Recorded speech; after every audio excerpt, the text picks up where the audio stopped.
Hi സുല ലൈഫിലേക്ക് എല്ലാവർക്കും സ്വാഗതം. അങ്ങനെ ഞങ്ങളുടെ ഡ്രീമായിട്ടുള്ള യൂറോപ്പ് ടൂർ കഴിഞ്ഞു. ഇപ്പോൾ ഞങ്ങൾ റോമിലാണ്. ഇന്നലെ ടൂറൊക്കെ കഴിഞ്ഞു. ഞങ്ങളുടെ ഇന്നിപ്പോൾ റോമിൽ നിന്ന് ഞങ്ങൾ ദുബായിലേക്ക് പോകാൻ പോയി. റോം എയർപോർട്ടിലാണ് കേട്ടോ അപ്പോൾ ഞങ്ങൾ വന്നേക്കണേ. അങ്ങനെ ഞങ്ങളുടെ ഒരു ആഗ്രഹം കഴിഞ്ഞു.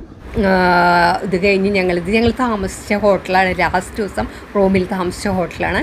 അങ്ങനെ ഹോട്ടലിൽ നല്ല ഹോട്ടലായിരുന്നു. ഹോട്ടലിൽ അത് കഴിഞ്ഞ് ഞങ്ങൾ അവിടെ നല്ല ബ്രേക്ക്ഫാസ്റ്റൊക്കെ കഴിച്ച് അവിടെ കുറച്ച് ഫോട്ടോ ഒക്കെ ഹോട്ടലിലേക്ക് എടുത്ത് ഞങ്ങൾക്ക് ഈ യാത്രയിൽ ധാരാളം കൂട്ടുകാരിയും ഒക്കെ കിട്ടി. അപ്പോൾ അവരുടെ കൂടെ കുറച്ച് നേരമൊക്കെ ഞങ്ങൾ ഹോട്ടലിൽ നിന്ന് ഇറങ്ങണതിന് മുമ്പ് കുറച്ച് നേരം ഫ്രണ്ട്സുകളൊക്കെ ആയിട്ട് കുറച്ച് നേരം ഇങ്ങനെ വർത്തമാനമൊക്കെ പറഞ്ഞിരുന്നു.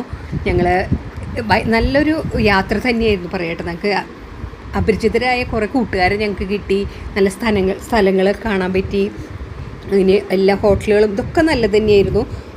പിന്നെ സഞ്ചാര ട്രിപ്പിനെ പറ്റി പറയാനില്ല. അപ്പോൾ ഞങ്ങൾക്ക് അപ്പോൾ പിന്നെ ഈ 12 രാജ്യങ്ങൾ ഞങ്ങൾ സന്ദർശിച്ചപ്പോൾ ആ ഓരോ രാജ്യത്തിനെയും നമുക്ക് എന്താ പറയുക, പാരീസിൽ ഐഫൽ ടവർ, അപ്പോൾ പാരീസ് സിറ്റി അത് കണ്ടു.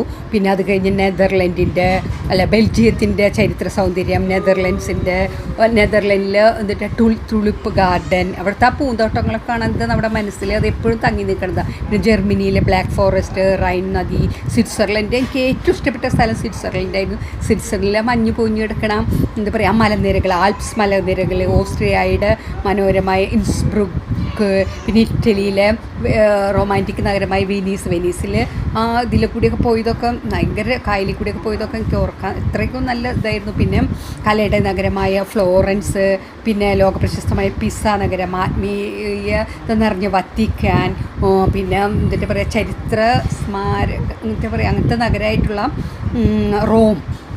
ഒരു യാത്ര അവസാനിപ്പിച്ചു. ഇനി നമുക്ക് ഇതേപോലത്തെ അടുത്ത യാത്രയിൽ വെച്ച് നമുക്ക് ഇനിയും കാണാം. ഇതേപോലെ സുന്ദരമായ യാത്രകൾ ഞങ്ങൾ പ്രതീക്ഷിക്കുന്നു. അതിൻ്റെ എല്ലാ വിവരങ്ങളും